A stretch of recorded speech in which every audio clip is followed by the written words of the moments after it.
permitirme que diga que, aunque acabamos de hablar que él no suele presentarse como geólogo, me hace especial ilusión, porque yo también soy geólogo y es poco habitual ver a dos personas de esta profesión compartiendo una mesa, salvo congresos muy específicos o muy especializados de la carrera.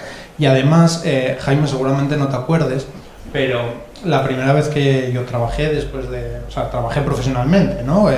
Como geólogo, yo trabajaba en una productora de televisión asesorando, y hacíamos un programa para TPA que se llamaba Campo y Mar. Y yo era el encargado de buscar las entrevistas que estaban relacionadas con el medio natural, con todas estas historias, y una de las primeras personas en las que pensé hacíamos las entrevistas en el arqueológico, en el Museo Arqueológico de Oviedo, y una de las primeras personas que entrevistamos y llamamos para entrevistar fue a Jaime. Entonces la verdad que al final la vida y los caminos te acaban reencontrando con los inicios. ¿Qué más? Bueno, ¿qué podemos decir de la carrera? Yo creo que todos conocéis la carrera y la trayectoria profesional de Jaime, una docena de libros, todo lo que tiene que ver con el mundo natural, con el medio rural, con los pueblos, ¿no? Con la parte más de huerta, de campesinos, de aldeas, todas estas cosas que él también explica y que siempre da un poco de pudor hablar en su presencia. Yo, de todos los libros que tienen, me gusta hacer referencia a dos, que uno es, déjame leerlo para no equivocarme, es la ciudad sí, pero del que quería hablar, ese es el siguiente, La casa de mi padre. La casa de mi padre, pero me gusta cómo combina la narrativa también con la parte más, un decálogo, ¿no? Al final, para cómo nos tenemos que enfrentar a los nuevos retos. Y también el que mencionabas de la ciudad agropolitana, que yo creo que es un manual que es de imprescindible lectura. ¿Qué más podemos hablar de la carrera de Jaime? Pues bueno, su trabajo ligado a como hoy, yo creo que el título del libro quizá de hoy también va un poco esa línea, ¿no? De función pública.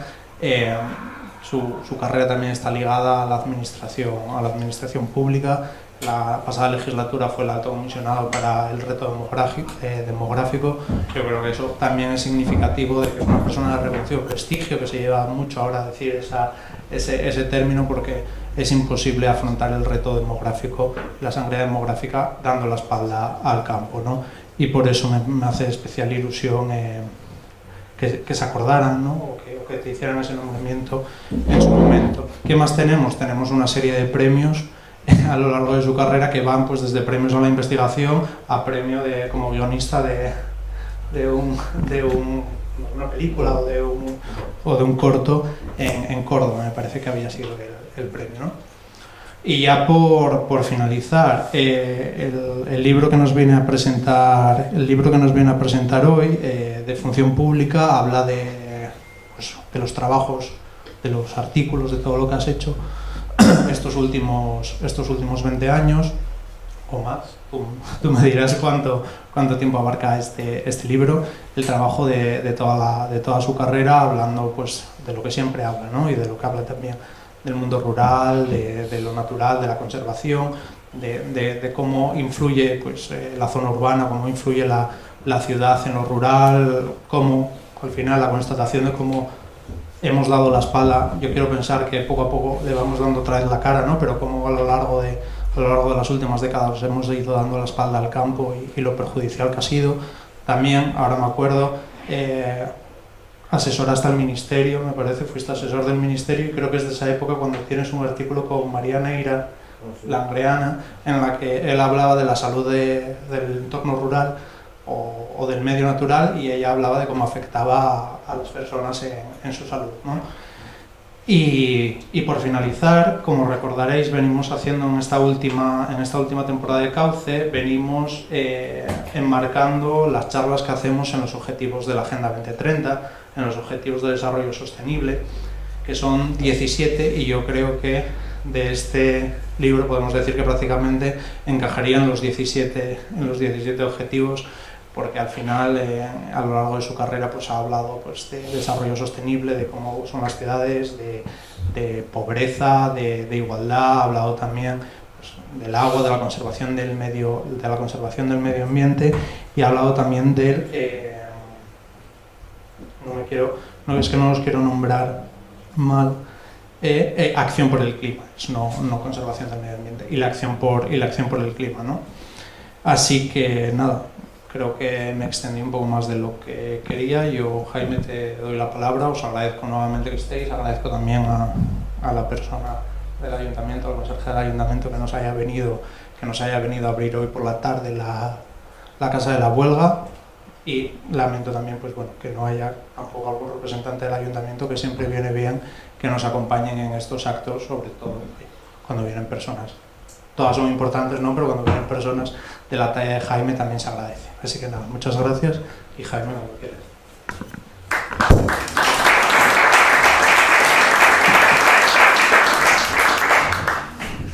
Muchas gracias, David, por la presentación. Lo primero, yo soy licenciado en geología, nunca digo que soy geólogo, y me acuerdo de Castelao, cuando decía, yo me hice médico por amor a mi padre, dejé la medicina por amor a la humanidad. Yo dejé la ciencia geológica porque no me veía yo en aquella tesitura y me interesaba más lo que sucedía encima de la Tierra, usaba más la geografía, quizá por la influencia de Aladino, también, porque en aquellos años de becario en Langreo, en el 83, yo entré en febrero y Aladino entró en mayo de alcalde, y empecé a interesarme por más cosas, ¿no? Y luego hubo un momento de ingenuidad. Yo defiendo la ingenuidad como aspiración, ¿no? Pensar que las cosas pueden ser diferentes, ¿no? Y el primer brote de ingenuidad que tuve, que fue cuando tenía unos 12 o 13 años, que era ingenuidad por comparación. Yo pasaba los veranos en un fiesto con el río Piloña, el río de Espinareo, el río La Marea, el río Sella, y veía aquellos ríos tan limpios en los que jugábamos. Y luego venían los inviernos al Langreo, y cuando pasaba la pasarela, a mí me parecía una tragedia que un río tan hermoso como el Ladón estuviera sucio. Y encima, en el instituto no nos contaban aquella tragedia cotidiana. Se hablaba de matemáticas, física, química, latín, religión, formación del espíritu nacional, todo aquí, pero nadie hablaba de aquel asunto, ¿no? Entonces, ingenuamente empecé a darle vueltas al río, ¿no? Desde donde venía sucio, que nunca encontramos, porque teníamos esa motivación de encontrar el momento en el que el río dejaba de... Aquí ocurría entre Gaviana y Sá, pero no sabía exactamente dónde, ¿no? Y no encontrábamos ese punto. Entonces, esa ingenuidad y ese descubrimiento de las fuentes del Nilo, ¿tal? Era el que despertó la curiosidad, pero supongo que ahora habrá cambiado, ¿no? Los críos que tenían aquella curiosidad eran raros, ¿no? Yo venía de fracaso escolar, incluso me habían echado los dominicos por alguna cuestión que tenía que ver con que a mí Dios me parecía mala persona. Entonces, en un colegio de curas, aquellos, claro, pues ese tipo que ahora supongo que ya digo estará más canalizado, pero cuando tenías 10 años o 11 años, aquello era un horror, ¿no? Y la segunda ingenuidad, esa fue, digamos, la ingenuidad industrial. La segunda tiene que ver con intentar saber si habría algún modelo de desarrollo económico que no provocara tantos daños como la industrialización. Entonces, aprovechando las directrices regionales de ordenación en los años finales de los 80, yo empecé a idear la posibilidad de que se hicieran planes de desarrollo local que ya incorporaran ese concepto, ¿no? Y ahí nuevamente me encuentro con Aladino en el año 90, consigo ir a dirigir un estudio experimental con jóvenes a Llanes, que se llamaban módulos de promoción, algo que habían ideado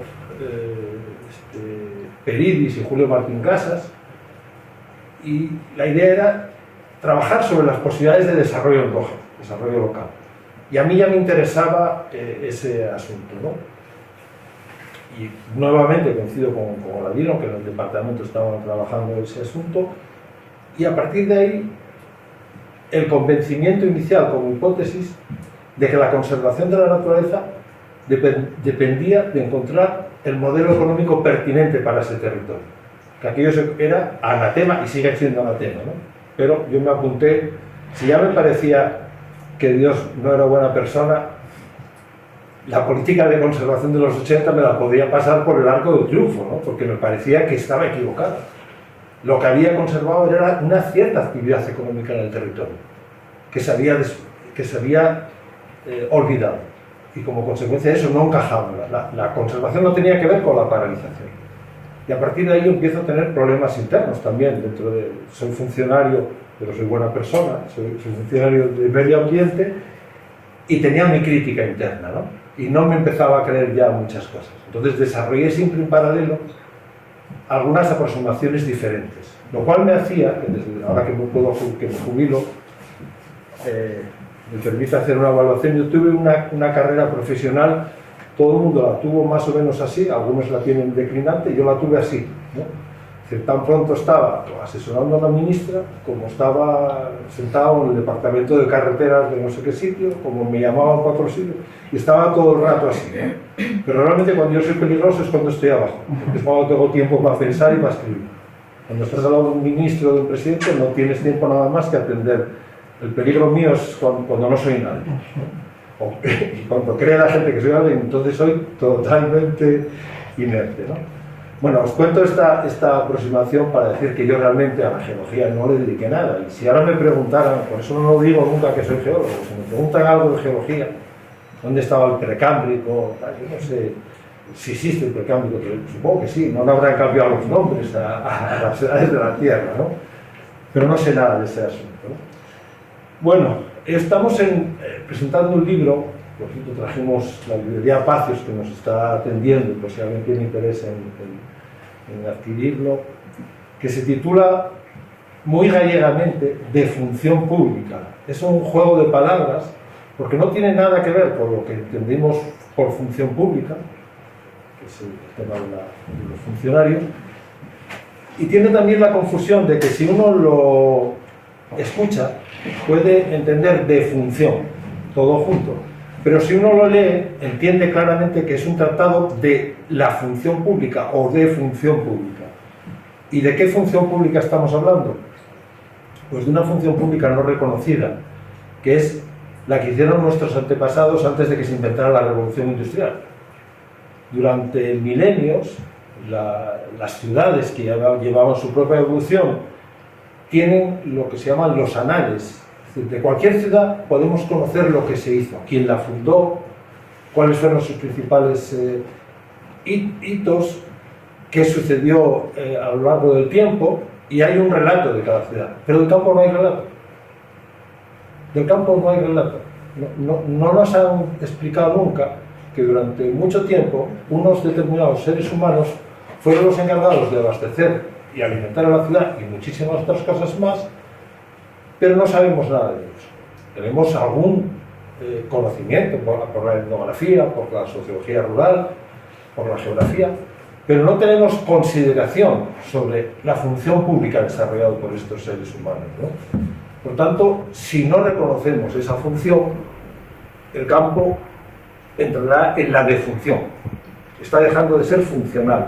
Y cuando algo deja de ser funcional, asiste a su final y por tanto a la defunción. Y los indicadores de defunción pública del campo, de esa función histórica del manejo del territorio, están servidos. Empiezan a estar servidos inicialmente porque los caminos que utilizaron los campesinos se cierran y el que va al monte empieza a tener dificultades para caminar. A mayores empiezan a aparecer especies oportunistas que están ocupando esos espacios abandonados por los campesinos y están desequilibrando el 26 o el 27% de los accidentes de tráfico que se producen ahora, se producen por choque con fauna salvaje, con jabalíes, evidentemente. Por no hablar de los grandes incendios. Los incendios ya no son forestales, o sea, ya no son incendios forestales, que los hay, empiezan a ser periurbanos. Algunas ciudades empiezan a estar en peligro como consecuencia de la falta de esa función, ¿no? Por eso el juego de palabras, ¿no? Y por eso también la portada, ¿no? Que las tuvisteis, están pasando en ciclo ilustraciones del libro, que son ilustraciones de Pepe Blanco, un ilustrador que trabajó siempre en Sargadelos, desde niño, desde chiquillo. Veréis trazos, si tenéis dibujos, modelo marcas Ardalelos, que encontré casualmente en un festival sobre la literatura fantástica de Cunqueiro. El cartel, que es el paisano que está leyendo el periódico y el caballo le pregunta cómo va el mundo. Cuando vi ese cartel me di cuenta que se iba a convertir en la portada del libro, pregunté por él y al final acabamos, yo le mandé los artículos 53 y él los fue ilustrando. El origen de la afición por Cunqueiro, a Cunqueiro dentro del libro lo dedicamos un capítulo a la literatura de Cunqueiro, pero quizá porque Cunqueiro hizo una aproximación mágica y de realismo fantástico al mundo de los campesinos, y este libro va en esa línea. Es decir, lo decía Javier en la introducción, yo escribí ensayos muy pesados, algunos de ellos, sobre cómo veo yo la posibilidad de la reactivación del campo y del vínculo con la ciudad. Pero en este caso, lo que hay en este libro son 53 artículos de prensa. Y en la prensa uno no puede ser tan pesado, está dirigiéndose a un público muy generalista. Pero en el libro se transmite esa idea del valor de una cultura, de unas personas que yo fui encontrando a lo largo del tiempo y que me dieron las pistas, ¿no? para intentar generar un debate o una reflexión sobre cómo podríamos recuperar todo ese conocimiento. Sabéis que se habla últimamente del concepto de inteligencia artificial, pero es que nos hemos olvidado de la inteligencia natural. Es decir, existía una inteligencia natural. Uno de los artículos se titula Aldeanismo y ordenación del territorio, porque con el urbanismo o con la percepción urbana del territorio no llegamos a alcanzar la construcción orgánica y campesina del territorio. Los campesinos manejaban conceptos de lo que tiene que ver con la vida para ordenar el territorio. Los urbanistas manejan elementos inorgánicos, hacen carreteras o hacen instalaciones que tienen que ver con eso, pero la construcción orgánica del territorio, que por cierto ahora interesa mucho a la Escuela de Arquitectos de A Coruña, y han invitado estos días a Caroline Steele, que es una arquitecta que está hablando del alimento para la conformación de la ciudad, está dándole vueltas a esto. Hay un cierto debate ahora sobre la construcción orgánica del territorio y están entrando los arquitectos. Pero en esa aproximación de cómo los campesinos ordenaban el territorio es muy interesante, porque no tenían estudios, no eran urbanistas, pero cuando uno ve, y a mí me pasó también en la bajada que hay en el Puera, que es la Llosa de Viango, cuando ves la Llosa de Viango te das cuenta de la acumulación de información y de conocimientos que tienen los que por ahí pasaron para ordenar perfectamente el territorio y cómo consiguieron la funcionalidad, ¿no? Entonces, cuando ves eso, te sorprendes de que son personas sin estudios, que estaban organizados perfectamente, que funcionaban en lo que Levi Strauss llamaba la sociedad de relojes. Los antropólogos ya habían descubierto la precisión con la que los campesinos se ajustaban a los ciclos de la naturaleza para sacar el mejor rédito. El otro día estábamos en AINSA presentando un libro con un amigo escritor que se llama Severino Pallaruelo. Severino, en uno de sus libros, cuando habla de los pastores, dice algo así como: los pastores para generar economía no necesitaban arañar la tierra, les bastaba simplemente con acariciarla para sacarle el sustento, ¿no? Bueno, pues esa idea poética de que acariciando la tierra le sacas el sustento tiene también como una segunda lectura, ¿no? Cuando tú acaricias a la tierra o a una persona, ese cariño con lo que lo tratas generalmente se traduce en que el cariño se te devuelve. No sé si eso es ya casi entrar en el esoterismo, pero lo cierto es que todo lo que sea maltrato a la tierra nos lo va a devolver también, ¿no? Por eso probablemente esa revisión o esa visión de intentar volver a unas ciertas economías campesinas para recuperar funciones en el territorio sea lo que se destina, digamos, como conclusión del libro. Es decir, que yo hago muchos ensayos y trabajo sobre ese asunto, pero también hay un destilado en el fondo cuando uno lee los artículos, ¿no? Hace tiempo hicimos yo llevaba me gustaba mucho una tertulia que pusimos en marcha en Oviedo, que se titulaba "Cambiamos el mundo por un plato de lentejas". Entonces yo tenía una preocupación por el tema, llamaba a unas cuantas personas, buscaba un título y nos poníamos a comer lentejas en un bar de Oviedo, cada uno pagaba su plato y hablábamos sobre el tema. Bueno, la primera reunión que hubo de esa tertulia se tituló "Del pasado campesino, ¿qué va para el museo, qué va para el futuro?". Teniendo en cuenta que hace 10.000 años que somos campesinos, que fue una revolución, como fue la revolución industrial, la revolución neolítica fue una revolución que conformó un mundo, y de todo eso, lo que no puede ocurrir es que se vaya todo al museo. De la revolución industrial hay elementos que van al patrimonio industrial y se convierten en elementos museísticos, pero no todos los planteamientos de la revolución industrial fueron para el museo. Imaginaros que se cerrara totalmente lo que aportó la revolución industrial y que lo fuéramos a ver a un museo. Eso fue lo que se hizo con el mundo campesino, y de hecho Gonzalo Barrena, que sale varias veces en el título de algunos artículos del libro, Gonzalo Barrena, que como filósofo provocador, le dijo a Juacu, en el Museo del Pueblo de Asturias, que estaba en la tertulia, le dijo: "Juacu, ¿a ti no te parece que todo lo que tienes en ese museo de Gijón está muerto? ¿No te parece que más bien es el museo del holocausto rural?".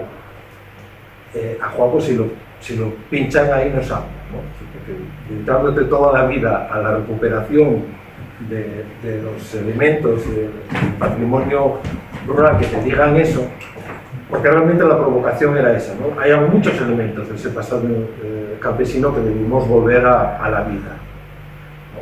Y muchos valores, sobre todo muchos valores. La conformación de los valores, la palabra, por ejemplo, en el mundo campesino, la palabra era reverencial. Los vascos mantienen incluso en la modernidad una visión importante sobre la palabra dada, ¿no? Y algunos dirigentes del País Vasco, que tuvieron responsabilidades importantes en el gobierno, dicen: podemos perderlo todo, pero un vasco no puede perder la palabra. Es el valor de la palabra, ¿no? ¿Dónde quedó la palabra en el mundo actual como valor, ¿no? Por tanto, no iré por esa vereda de buscar los elementos del pasado campesino que nos podrían ir bien. Pero hay uno también con el que trabajamos, que es el hecho de comunidad. Si no se recupera la idea de comunidad, el mundo rural no funcionará y cada vez está más individualizado. Eso se explica bien en el hecho de la comunidad de vecinos, en un bloque, ¿no?, donde vivimos mayoritariamente los que estamos aquí. Si tu comunidad de vecinos no funciona, tu piso se devalúa. O sea, si no funciona el ascensor, si nadie se encarga, si no hay una contribución entre todos para mantener los elementos comunes, tu piso se va a devaluar. Nadie va a ir a querer vivir a un sitio donde la comunidad no funciona. No es la película de la comunidad, es de la iglesia, pero sí puede parecer. Por tanto, de los elementos del futuro, el hecho de la comunidad, que sabéis que vivimos en un mundo donde el individualismo está acabando con la idea de comunidad, no es un hecho romántico, es un hecho funcional también. El mundo campesino funcionaba porque manejaba los dos conceptos. Había acción individual, familiar, pero esas familias estaban agrupadas en una comunidad porque sabían que si no, no habría salida, ¿no? Pues esa es otra de los elementos del pasado campesino que deberían ir para el futuro.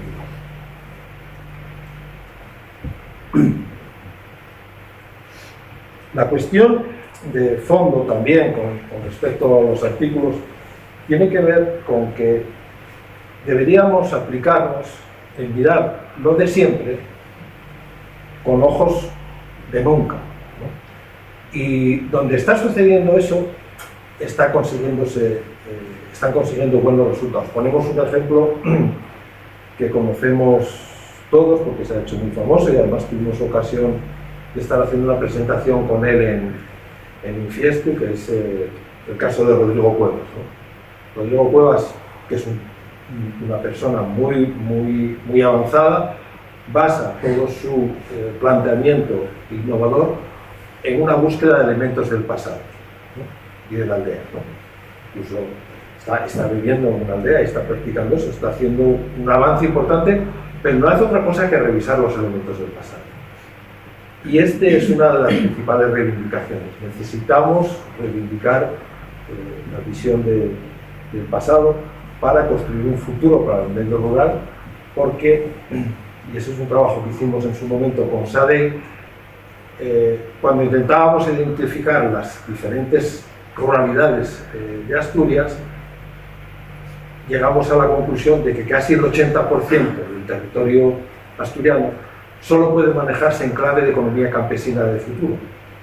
Cuando llegó la revolución agraria, o la modernización agraria, solo el 20% del territorio se pudo poner en el canon de la industria agraria intensiva, que es prácticamente la franja litoral, a través de dos conceptos que son el eucalipto, o los dos elementos, y la leche, que un amigo ecólogo llama los paisajes de la leche mentolada.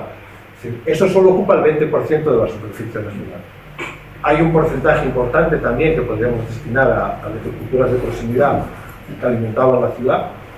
En el caso de Oviedo es flagrante cómo el mundo campesino alrededor de Oviedo estaba perfectamente diseñado, no solo de Oviedo, sino la Vega de Grao, la Vega de Soterbier, estaban diseñadas para la alimentación de la ciudad, y ahí podríamos hacer también alguna cuestión vinculada a la salud, pero el resto, el 70%, funciona en clave de aldea.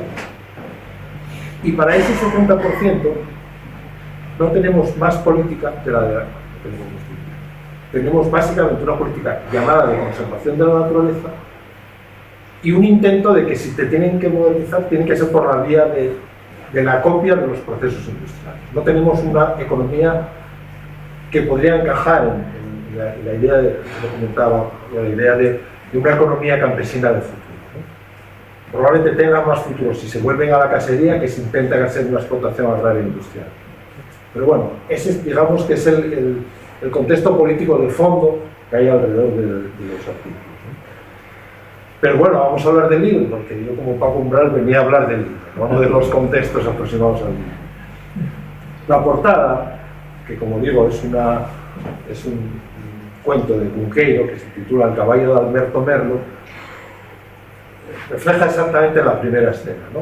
Que dice así: una tarde de verano, Alberto Merlo dio a su caballo una merienda de hierba fresca y después se sentó en el cepo de partir la leña a leer el periódico. El caballo merendó, pasó su cabeza por encima del hombro de su amo y con voz humana le preguntó: ¿cómo va yo mundo? El caballo hablaba. El caballo resultó ser bastante cagoncero, ¿no? Pero bueno, en el cuento de Cunqueiro empiezan a tener diálogos el paisano y el caballo, y hay un momento, lo cuento, no está en el libro, pero bueno, me gustó mucho, hay un momento que el caballo le pide que solo hable con él. Y dice, bueno, yo hablo con él, dice, no, si quieres que mantengamos diálogos de futuro, solo puedes hablar conmigo. Bueno, entonces el dueño dice, bueno, vale. Dice, no, vale, no. A mí por escrito, que yo antes que caballo tuyo fui de un procurador y a mí las cosas por escrito, que si no, las palabras el caballo sabía mucho, ¿no? Bueno, esos son los cuentos. Cunqueiro siempre está en esa, si leéis a Cunqueiro, siempre está enredando con el realismo mágico y luego acaba aterrizando las cosas por vías con mucha gracia, ¿no? El título ya dije que tiene esa doble visión, porque al ser un texto, un libro muy gallego, de muchísimos artículos de Galicia, también me interesaba esa forma gallega de manejarlo, que los gallegos, un geógrafo canario llama el lenguaje evasivo. Los gallegos son los reyes del lenguaje evasivo, ¿no? Y este geógrafo avanza algunas ideas que da lugar a entender por qué determinados territorios se especializaron en el lenguaje evasivo. Y lo relaciona con los lugares donde el caciquismo y la presión sobre el campesinado fue muy fuerte, ¿no? De manera que los campesinos no contaban lo que tenían que contar y lo contaban de forma enrevesada y al final preguntaban, esa forma que tienen los gallegos, ¿qué ha pasado a la modernidad, ¿no? Porque a veces uno está en una ciudad de Galicia y se encuentra con gallegos que hablan como los campesinos. Galicia tiene algunas particularidades. Una es que es el último territorio de Europa donde la frontera entre lo lógico y lo mágico no está nada clara y la aprovechan. Otra es que son los reyes del lenguaje evasivo y nunca pueden acabar liándote con respecto al asunto, y lo que tú tienes que hacer en Galicia cuando te encuentras con algún planteamiento de estos es dejarte llevar, ¿no? Yo tengo un amigo muy cartesiano que dice que no va a Galicia porque le perturba a los gallegos, ¿no? Bueno, pues déjate perturbar, ¿no? Porque es una forma de estar, ¿no? El libro está organizado en 4 capítulos. El primero se dedica a lo local, el concepto de lo local del que antes hablábamos, ¿no? La ruralidad necesita un desarrollo propio y por tanto hay un juego, un planteamiento sobre algunos artículos que hablan de los aprendizajes y los métodos que desde el local emplearon los campesinos. El segundo se dedica a la aldea. La aldea, en una definición actualizada, es una estructura urbana que sabe manejar a la naturaleza. Por tanto, si tenemos una estructura urbana que sabe manejar la naturaleza, no deberíamos perderla. No deberíamos perder la aldea. Y hay que hacer una reflexión, pero no hay una economía para la aldea. Y la economía para la aldea sabemos cómo fue, pero no sabemos cómo podría ser, ¿no? Por eso, estos años que estuve en el comisionado para el reto demográfico, a mí me interesaba el diseño de un prototipo de aldea. Sabemos perfectamente cómo era la economía de la aldea durante el largo periodo de la preindustrialización, sabemos lo que le pasó durante la industrialización. Bueno, pues dediquemos un esfuerzo a diseñar una aldea prototípica del futuro.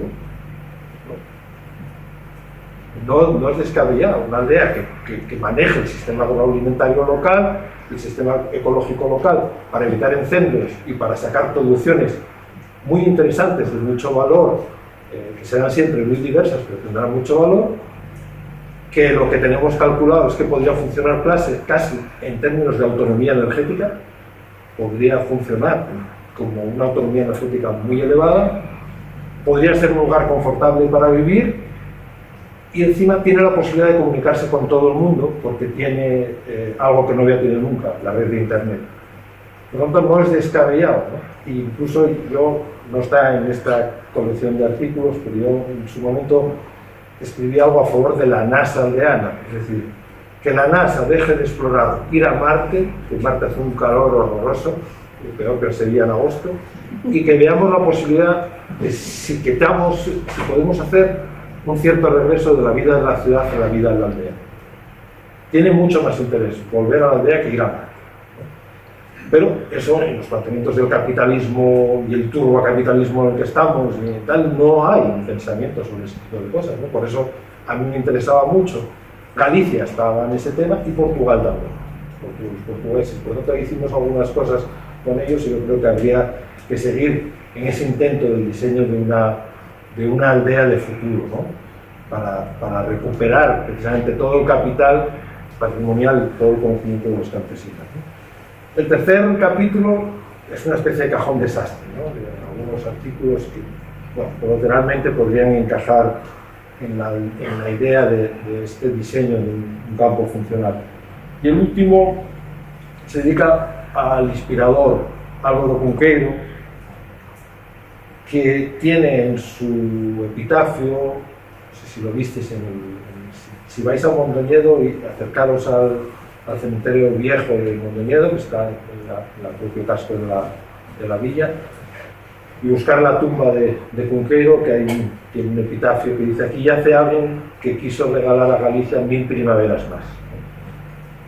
Esas 1000 primaveras más, esa visión de Cunqueiro, son artículos que tienen que ver con Cunqueiro y algunos están escritos como podría haberlos escrito Cunqueiro. Cunqueiro tiene una característica en la forma de escribir que llamaba la erudición inventada, ¿no? Practicaba el realismo mágico y entonces él hablaba de libros que no existían, pero ahora se empieza a saber que no existían porque a través de Google puedes encontrar, pero él puede hablar perfectamente de un poeta noruego y estar traduciendo a un poeta noruego que no existe. Y es él. Traduciendo gallego un supuesto texto noruego. Entonces la gente alucinaba mucho con él. De hecho, en una conferencia que estaba dando en Santiago, en una ocasión, estaba citando muchísimos datos históricos y un catedrático de historia de la universidad le preguntó que de dónde sacaba todos esos datos. Y dijo, de la biblioteca de Alejandría, pero antes del incendio. Esa retranca o esa forma de hacer de los gallegos, que incluso parece ser, no está, siendo director de Faro de Vigo, y como decía también otro de los cimientos del Club de Conquero, es que la realidad estaba sobrevalorada, ejerciendo de director de Faro de Vigo se inventaba noticias para alegrar la vida a los gallegos, ¿no? Ese tipo de esos personajes. Y ahora, a día de hoy, todos los investigadores de Conquero no saben cuánto escribió, porque sospechan que muchas de las personas que escribieron en Faro de Vigo no existieron, y sospechan que haya sido Conquero. Realismo mágico de principio a fin, ¿no? Le habían retirado en los años 40 el carnet de prensa. No sé qué le pasó en ABC, le retiraron el carnet de prensa y se volvió a Mondoñedo y estuvo en casa de su padre. Algo había hecho, ¿no? Seguro, ¿no? Había sido de la generación NOS, luego había sido falangista, luego Conquero, ¿no? Porque era... Incluso ahora querían quitarle el mundo de la calle, porque dicen que no va a ser porque Galicia es básicamente Conquero. Bueno, pues está dedicado un cuarto capítulo a Conquero. El subtítulo del libro es como un añadido que encaja mal, ¿no? ¿Cómo va el mundo? Pero aunque encaje mal, a mí me apetecía incorporarlo porque me gustó mucho una visión, y os la leo, de un libro que no sé si conocéis, de Joan Bello, que es la historia universal de Paniceiros, Cuenta que siendo un niño una tarde en la escuela, el maestro les pidió que dibujaran el mundo. Joan intentó plasmar en el papel los contornos de los continentes dentro de un círculo planetario y lo consiguió a duras penas tirando del recuerdo vago de un mapa mundial. Su compañero Zoilo, por el contrario, estuvo meditando un buen rato y mirando por la ventana hasta que se arrancó a dibujar. Cuando terminó, en el mundo de Zoilo estaban representadas las 14 casas de Paniceiros, el lugar de Bustarniega enfrente y el caballo de Jimmy, muy grande y azul, pastando en unos prados que llaman del Curqueidal. Esa visión del mundo de Zoilo a Joan le hizo mucha gracia. Y con el tiempo, cuando se hizo mayor, se dio cuenta que el que realmente sabía lo que era el mundo era Zoilo y no él. Porque esa abstracción de un mundo no la hemos visto nunca, a menos que haya sido astronauta y hayas tenido la oportunidad de ver el mundo así. El mundo que ves de verdad es el que ves por la ventana. Ese es el mundo, ¿no? Y ese fue el mundo durante mucho tiempo, ¿no? De hecho, esa locura que tenemos ahora de coger aviones y andar por ahí no nos hace conocer más mundo, ¿no? Y de hecho la gente joven también tiene dificultades para situarse en la geografía. Y ha habido, hemos hablado en alguna ocasión de esto, y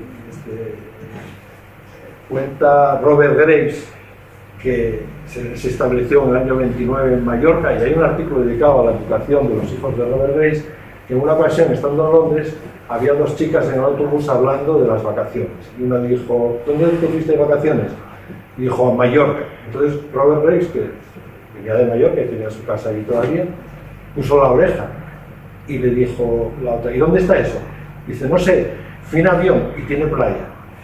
Es decir, ese tipo de desenfoques de los mundos hacen que realmente el mundo de valor es el que tiene ¿no? Por eso los mundos que se retratan en este libro son mundos de la especie de los que veía Zoilo por la ventana. Y la pregunta que hace al caballo, en realidad es una pregunta retórica. Al caballo le importa muy poco como el resto del mundo. Durante mucho tiempo, el verdadero mundo era ese.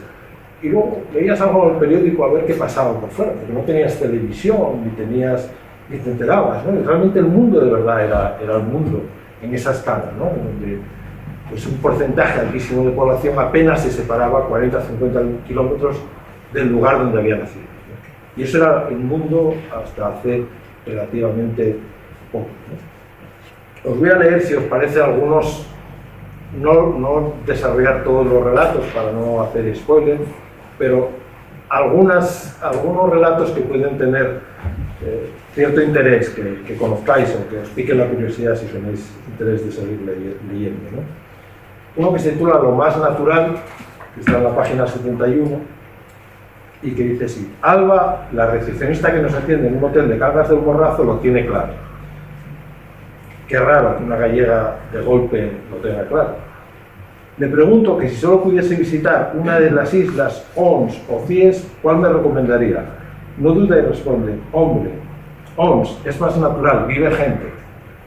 En la conservación tercia a su hermano para no descartar la otra candidatura insular y de paso matizar la respuesta que por lo demás comparto. Las CIES son una maravilla, y si eres botánico o así, pues las CIES, pero si eres una persona normal, entonces ONS. Alba no sabe, y si se lo dijera no lo creería, que eso mismo que dice, es decir, que lo natural es que en los lugares viva gente, fue lo mismo que dijo el presidente de la República Francesa, Georges Pompidou, en 1971, cuando los síntomas del abandono del campo y la concentración urbana comenzaban a ser más que patentes. Salvar la naturaleza que mañana, abro comillas, salvar la naturaleza que mañana será la primera necesidad de la humanidad es salvar la naturaleza habitada y cultivada. Una naturaleza abandonada por los campesinos, aunque esté cuidada, se convierte en una naturaleza artificial y yo diría incluso triste. Este discurso de Pompidou es clave, es un discurso del año 71, porque marca claramente que la política de conservación de la naturaleza tiene que hacerse con la gente que vive en los lugares, no al margen de la gente. Y esto es algo que nos diferencia a los franceses y a los españoles. El otro día también teníamos ocasión de presentar el libro Navarra con una exconsejera de Medio Rural y Medio Ambiente, con Isabel Elizalde. Isabel y yo habíamos estado hace tiempo dando unas conferencias en Canarias precisamente, y en el gabinete le habían preparado una ponencia y ella no la había revisado. Entonces, cuando fue a poner la ponencia, se dio cuenta de que cuando se hablaban de los tres ambientes climáticos de Navarra, el Pirenaico, el Cantábrico y el Atlántico, salían flores, pájaros, rebecos, mamíferos, micromamíferos, y no salía ningún navarro, no salía ninguna persona del territorio. Eran solo especies biológicas, no especies culturales, ¿no? Y la propia consejera lo hacía saber, es decir, estamos gestionando un territorio con unos técnicos que son muy buenos en esas materias, pero no tienen la percepción de que el sistema necesita a las personas y a la cultura para que funcione. Bueno, os leo otros dos más y vamos cerrando, ¿no? Se vende vino. Los muchachos que acompañaban al profesor de geografía de la Universidad de La Laguna estallaron en risas ante el letrero que al pie de la carretera anunciaba la oferta del campesino en la medianía de Tenerife. Se vende vino, decía, escrito vino con B. El profesor preguntó entonces si alguno de ellos sabía hacer vino. Ante la negativa, nadie sabía, formuló una segunda pregunta. Entonces, dijo, ¿quién creéis que es más inculto? ¿El que no sabe hacer vino o el que no sabe cómo se escribe? Fernando Sabaté, que se llama este profesor de geografía, la charla está muy geográfica, como verás a la día, dijo que aquella pregunta había sido definitiva para los muchachos, porque tomaron conciencia del concepto de cultura, mucho más allá de la idea oficial de cultura de la enseñanza, ¿no? Memoria de pan. Hay muchos artículos dedicados al pan en el libro. La modernización en los pueblos no tiene nada que ver con que a las panaderías les llamemos boutiques del pan o a las peluquerías imagen centro, sino con no perder el sentido de las cosas y no andar al rebufo de las modas urbanas cambiantes y rutilantes. La modernidad aldeana implica un cierto regreso a la esencia, al origen, a la identidad y a la coherencia. Progresar en el campo es más bien regresar. No es correr rápido hacia el futuro, sino más bien caminar sin prisa dialogando con el pasado. Y eso solo es posible hacerlo sin perder la memoria del país. Bueno, esa es otra de las ideas fundamentales, ¿no? Es decir, el concepto de país, sabéis que en España está asociado al Estado. Y cuando habla alguien del país, parece que le da sarpullido, ¿no? En Francia, ¿no? En Francia el país es directamente el campo vinculado a una ciudad, el pagus de los romanos. Y por lo tanto ellos hablan permanentemente del país de las Ardenas o de cualquier otra ciudad, que es el espacio que estaba vinculado a la alimentación de esa ciudad, ¿no? Y en eso los franceses no tienen ningún tipo de reparo, aparte de que por alguna razón, que probablemente viene desde la Ilustración y la Revolución, entendieron claramente que había dos culturas en un país, ¿no? La cultura urbana, la cultura de las ciudades, y la cultura rural, pero son exactamente igual de respetadas y respetuosas, ¿no? No sé si veis una serie que se titula Las recetas de Julie, me parece que es, ¿no? Es una chica prototípica, muy pensada, porque es una parisina que lleva un coche descapotable, una chica modernísima, parisina, pero anda por los pueblos y se acerca a los sitios con muchísimo respeto y te lo explica. Vamos a visitar la granja de Don fulanito de tal, que es un señor que tiene cabras, que hace un queso de no sé qué y tal, y le va y le pregunta, y el otro le cuenta las cabras cómo son, el queso, lo prueba, tal y cual, van a ver a otro que hace pan, tal, y luego montan una comida entre todos ellos, ¿no? Esa visión o esa forma de hacer difusión del valor de lo propio, que es muy francesa, es profundamente respetuosa. Y nosotros estamos a años luz. Pero es que si ellos están aquí, nosotros estamos aquí, el año que viene ellos estarán aquí, nosotros estaremos aquí, porque no vamos hacia la confluencia de eso. No vamos en esa dirección. Y conviene recordar que necesitamos volver a eso, porque si no vamos a tener muchísimos problemas con el asunto. Bueno, termino con un artículo que es probablemente el único que no está, o de los pocos que no está publicado en ningún periódico. Se titula Poesía para el más allá. Y es una historia que tiene que ver con un enterrador que era poeta. Y a mí me la contaron, la contó su hija. El hombre, cada vez que tenía que enterrar a alguien, cuando iba a enterrar, recitaba unos versos que tenían que ver con la vida del difunto, ¿no? Bueno, yo solo fui sacando de quicio y al final resulta que cuando iba a haber un entierro, como el hombre era muy sincero con los versos, pues no siempre hablaba bien del difunto, con lo cual empezó a crearse cierto morbo a ver qué iba a contar. Entonces, cuando había entierro, iba todo el mundo a ver qué decía el enterrador, ¿no? Con lo cual nunca estuvo la poesía más viva que cuando la enterraba, ¿no? Entonces, pues, hay un juego ahí con el asunto, ¿no? Y luego hay una deriva, y precisamente la deriva va hacia esa relación que tenemos con los muertos y con la visión poética del viaje a la eternidad. Habla de la Isla del Hierro, estuve una temporada viviendo en la Isla del Hierro. En la Isla del Hierro, los pueblos tenían un ataúd comunitario que se guardaba en la caseta, la casita del ataúd, le llaman, y que servía para transportar a los difuntos hasta el cementerio de Valverde, la capital de la isla. Los caminos que desde los pueblos van a Valverde están jalonados de descansaderos, donde las comitivas fúnebres hacían sus paradas para refrescarse y cambiar de portadores. Muchos de estos lugares de descanso tienen higueras comunitarias, higueras de todos, les dicen, que daban sombro y al tiempo frutos.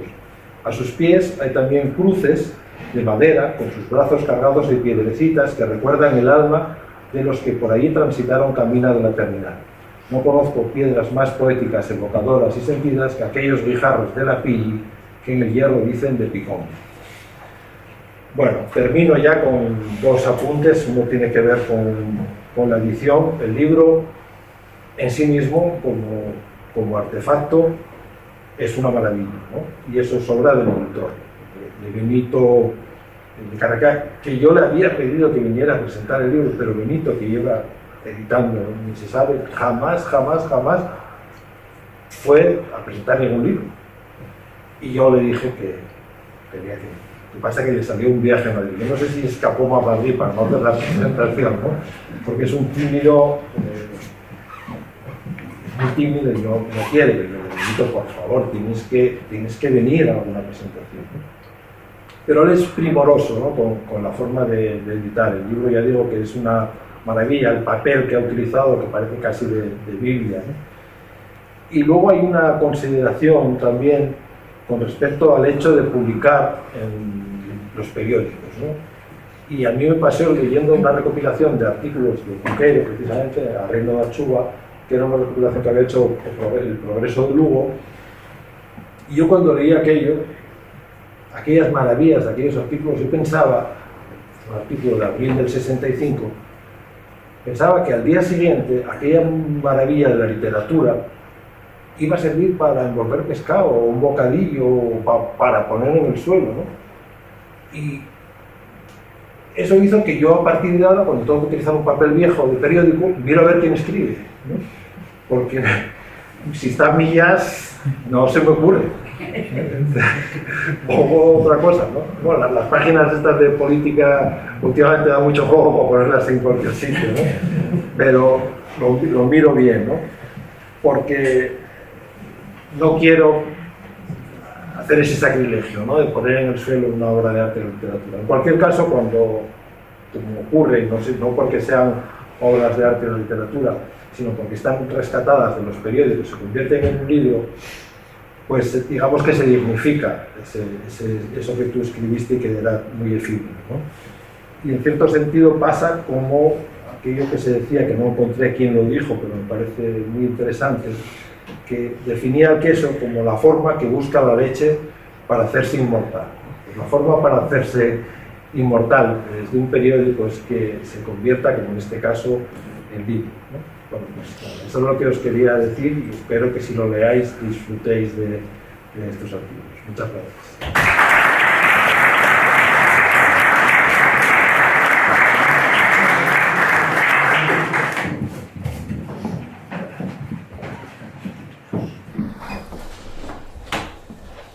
Bueno, vamos a pasar a la parte más, bueno, la ponencia estuvo muy bien, pero a mí también me gusta siempre mucho la parte del coloquio, siempre es muy interesante porque aporta tanto pues la visión del público a raíz de las preguntas o las reflexiones como los comentarios de los ponentes. Entonces, si alguien quiere romper el hielo, si no, empiezo yo haciendo una pequeña cuestión o reflexión, no sé muy bien, no sé exactamente lo que es.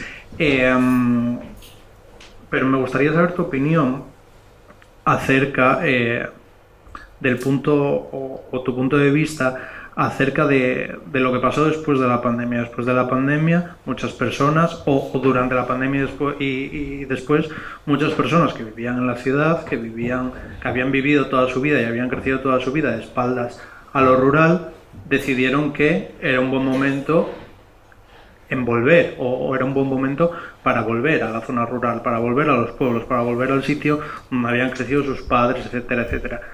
Me gustaría saber tu opinión sobre si eso es algo, bueno, no sé que no hay nada enteramente bueno o enteramente malo, ¿no? Pero tu opinión sobre eso, porque lo que yo he visto alguna vez, lo que alguna vez creo que todos hemos visto, es que las personas, cuando pasan de la ciudad a vivir a una casa, una aldea o un pueblo, vienen un poco con las pretensiones y un poco con las gafas puestas de la ciudad, de pues quiero tener lo mismo que tengo el Alimerca a la puerta de casa, o 3 opciones de supermercados y 4 de bares a la puerta de casa, sin ser a veces muy conscientes pues de que tienen que respetar un poco pues toda esa cultura etnográfica que a veces también tienen nuestros pueblos y demás.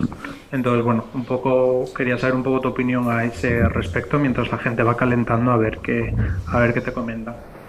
Bueno, la primera respuesta fue una respuesta de refugio, ¿no? Es decir, estaba claro que los lugares donde más te podrías contagiar del virus eran la ciudad y el campo te ofrecía la posibilidad de librarte de eso, ¿no? Eso se sabe de siempre, ¿no? La peste, los episodios de epidemias de ese estilo se centraban más donde había más aglomeración en las ciudades. Por eso esa respuesta inicial de refugio fue esa, ¿no? Que a partir de ahí hubo un cierto descubrimiento de la ruralidad, pues probablemente sí. Luego lo que no sé es si pasado ese tiempo se vuelve a la ciudad o hubo gente que se quedó, ¿no? Pero lo que sí sabemos es que hay gente que está regresando, ¿no? Están regresando o están intentando asentarse en la ciudad por muchas razones, los pueblos por muchas razones, ¿no? Primero por la carestía de los pisos, por la búsqueda de una vida alternativa, pero como dices, el problema es que si tú estás conformado con planteamientos urbanos, es muy difícil la integración. Al revés también era difícil, ¿eh? Es decir, los campesinos cuando se marcharon a las fábricas a trabajar sufrieron mucho, porque dejaban de tener el vínculo con la tierra y con los animales, y la morriña, que es un sentimiento humano, se da entre campesinos. Es decir, nadie que haya vivido en una ciudad se va a otra tiene morriña. Puedes añorar algunas cosas, pero la morriña es, los franceses lo tienen definido como el mal del país, es decir, la ausencia de país, la ausencia de raíz, porque en el fondo probablemente el que seamos seres humanos esté bien definido, seres de la tierra, necesitemos ese vínculo, ¿no? Y cuando te desarraiga, se producía esa morriña, ¿no? Entonces, al revés, no sé cómo funciona, no sé cómo funciona porque es un experimento inédito en la humanidad. Cuando Aristóteles escribe Política y empieza a hablar de la polis y define lo que ocurre, empieza a notar que las personas, que los seres humanos tienen mucha afinidad por la ciudad, que es muy atractiva, suceden, como decía Rajoy, pasan cosas, ¿no? Es decir, la ciudad da más oportunidades y ellos están preocupados por el tamaño ideal de la ciudad. Os digo, reflexionan sobre ese asunto, ¿no? Ahora al revés, es decir, alguien que haya nacido en una ciudad, que se haya criado con eso, la incorporación al campo es más compleja, ¿no? No resulta tan sencilla por lo que dices, ¿no? También, mira, volviendo a Robert Grace, cuando es una generación, que no es que haya pasado una epidemia, pasó en la Primera Guerra Mundial, pasa con Gerald Brennan, pasa con muchísimos escritores y artistas británicos que no quieren la vida en la ciudad, no quieren la vida victoriana tampoco, y se van a Grace, se fue a Mallorca y Gerald Brennan a las Alpujarras. Y ahí desarrollan una creatividad muy particular. Pero eso es porque son artistas, o lo que le está pasando ahora a Rodrigo Cuevas, ¿no? Es decir, porque hay un universo de posibilidades en lo rural para la gente creativa, ¿no? Y en esa idea no todo el mundo tiene esa visión o ese enriquecimiento, ¿no?, en lo rural. Pero en términos generales, y hoy soy de la opinión de Edgar Morin, el filósofo francés, él habla de la necesidad de manejarse bien en los dos ecosistemas, el ecosistema urbano y el rural. Y esa es, en nuestro caso, en la escala regional, lo tenemos muy bien, ¿no? Nuestras ciudades son ciudades muy amables, son pequeñas, no son grandes ciudades, y nuestro campo es muy interesante, es muy variado, tenemos muchas posibilidades. Por eso yo en su momento escribí lo de Asturias región agropolitana, ¿no? Asturias no es una región metropolitana, Madrid sí es una región metropolitana, nosotros somos más bien agropolitanos, tenemos esa oportunidad, pero hay que darle marco, ¿no? Y cuesta mucho, ¿no? Porque incluso en la ciudad de Oviedo, donde deberían tener una cierta reflexión desde el punto de vista de la gestión municipal, de la importancia del campo, no hay manera de entender. O sea, Oviedo se entiende como casco estrictamente urbano, ¿no? Y en política regional, bueno, pues hay personas, consejeros muy interesantes porque tienen esa posición, empezando quizá por el presidente, que es de la Viana, o Alejandro Calvo, que es de caserío, viene del caserío, entiende el mundo del caserío y entiende el mundo de la ruralidad. Es decir, que hay algunos elementos con los que algunas personas que están en política regional que podrían desarrollar estas ideas.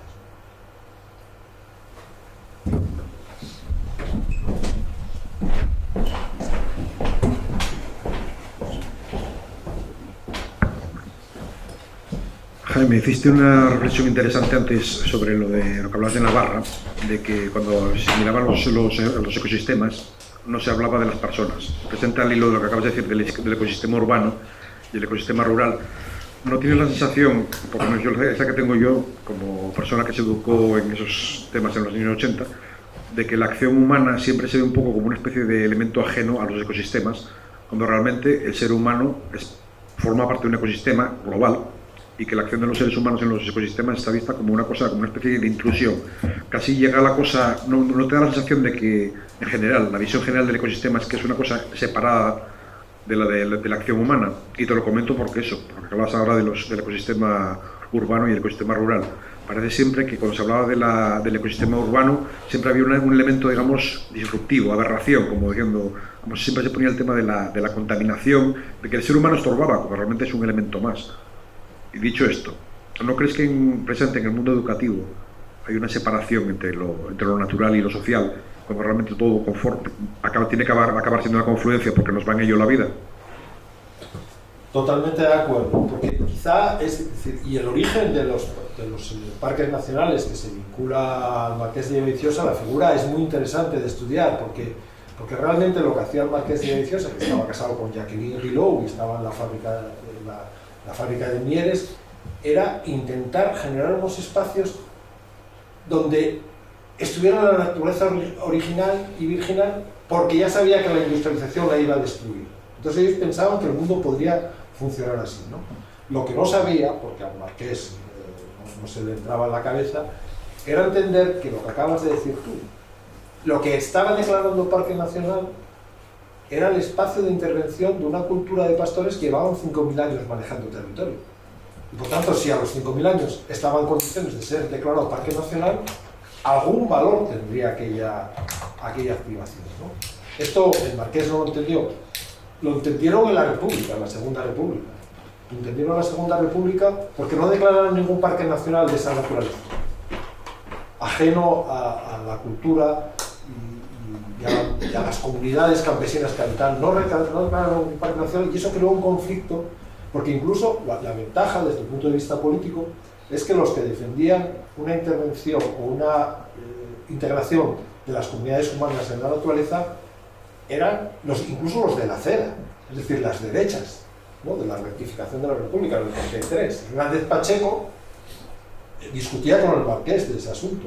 Entonces declararon unos que llamaban lugares de interés natural, pero con gestión democrática y con respeto a las propiedades comunales y a los trabajos de esa comunidad. Y eso, que lo llamamos en un libro que escribimos precisamente con Gonzalo Barrera, llamamos la oportunidad perdida.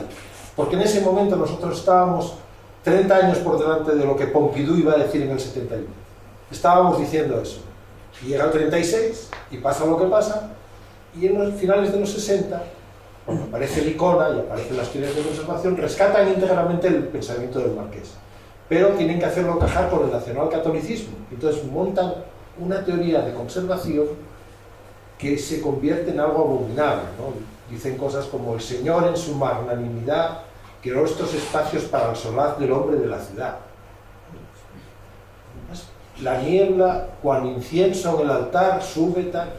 Unas descripciones que son, bueno, pues de esa teoría de conservación del tardofranquismo es en donde estamos todavía. No fuimos capaces de regresar a los años 30. Por eso os decía, Francia está aquí, nosotros estamos aquí. Y la toma de conciencia de ese asunto está muy lejos.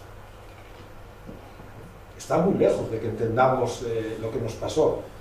Yo lo hablo con economistas ahora, economistas regionales, ¿no? Pero tenemos que hacer un esfuerzo para empezar a encontrar, porque ¿sabes qué pasa también? ¿Cuál es el problema? Que todos los que estaban operando de esa manera hace 60 o 70 años están en los cementerios. Ya no encuentras personas así en el campo.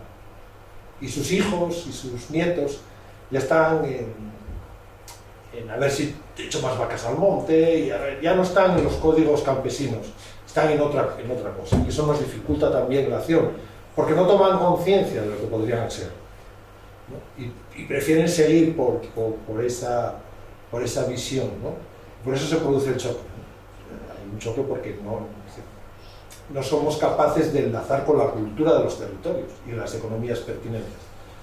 Pero es cierto, es decir, la naturaleza que nosotros llamamos natural, es decir, el gran error del Porna, y lo he dicho muchas veces y lo escribí, es incluso de nomenclatura. Le llaman espacios naturales y no se pueden equivocar más. O sea, es imposible equivocarse más. Ni son espacios ni son naturales. Son territorios. El territorio es un espacio construido ya y manejado. Y no son naturales, porque intervino la cultura. Y por tanto hay una vinculación entre cultura y naturaleza, ¿no?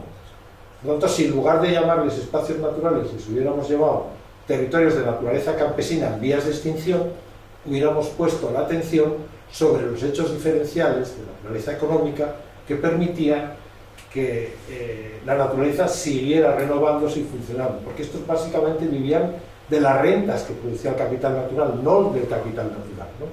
Por cierto, esto, y volviendo a Navarra, tuve ocasión de comentarlo en una charla que di entonces, y una charla crítica sobre la teoría de conservación de la naturaleza, y pregunté si había algún economista en la sala. Entonces levantó la mano el señor del fondo, y entonces yo le dije, pero bueno, hombre, ¿cómo permitiste los economistas que os robaran el concepto de recurso natural los biólogos? Joder, es que el recurso natural era el concepto vuestro, de los fisiócratas y de todo el mundo que se entendía, y de repente permitiste que los biólogos empezaran a hablar de recursos naturales. Pero si uno lee lo que dicen los biólogos de recursos naturales, a cualquier economista clásico le caen las pistolas al suelo. Entonces yo expliqué el asunto y tal, y cuando acabé, se acercó a mí, y yo vi una cara conocida y digo, yo te conozco. Y dijo, no, tú crees que me conoces. Digo, ¿por qué lo dices? Digo, tú porque al que conoces es a mi hermano, me confundes con él. Yo soy el hermano de... Ay, si me fuera el economista de Felipe González, Javier... No, Javier Solana, no. Solchá. Soy el hermano de Javier Solchá. Carlos Solchá. Pues, entonces, oye, pues esto, digo, pues parece mentira que venga un geólogo aquí a deciros a los economistas que os robaron la cartera, ¿no? Esa es una particular. Pero esa es la clave, ¿eh? La definición. Nosotros en Asturias lo tenemos relativamente sencillo, por una razón, porque aquí no hubo culturas de sustitución. Es decir, aquí llevamos haciendo lo mismo muchísimos años. Es decir, uno va a Cangas de Narcea y se encuentra con la cultura de manejo del territorio antigua, por no hablar de los picos de Europa con los quesos, ¿no? Cuando vas a Canarias, o cuando vas al sur, la cosa cambia, ¿no? Los árabes, por ejemplo, en Sierra Nevada lo que hicieron fue un monopolio vinculado al cultivo de la seda, a través de moreras, de eso no queda prácticamente nada. Y luego lo que tenían era un sistema de regadíos que los cristianos no entendieron, porque manejaban mucho mejor los árabes, ¿no? Entonces, hay lugares donde las culturas del territorio fueron cambiando en función de los extraterrestres que llegaban allí. Nuestros extraterrestres son los de los parques nacionales. Dicho con todo el cariño, ¿eh? Es un diagnóstico, no es un insulto.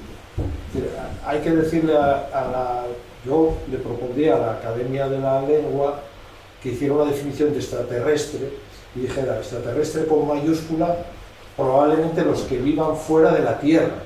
Extraterrestres con minúscula, los que llegan a un territorio sin saber cuáles son los códigos de manejo de ese territorio y imponen una nueva metodología de acción. En ese sentido, la visión del Parque Nacional de Marqués de Villaviciosa es de extraterrestre total. Y ahí está.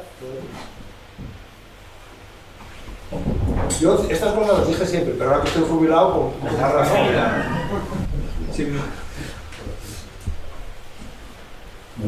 Es que las ciudades están llenas de extraterrestres, es así, y además, en realidad, los que vivimos en el campo, muchos de ellos también somos extraterrestres. Yo lo descubrí llevando ya un montón de años viviendo en el campo y me hice una casa en un prado y tengo manzanales y estas cosas, pero soy un urbanita y es lo que nos pasa, vivimos un mundo urbanita y que desde la ciudad se entiende el mundo, ¿no?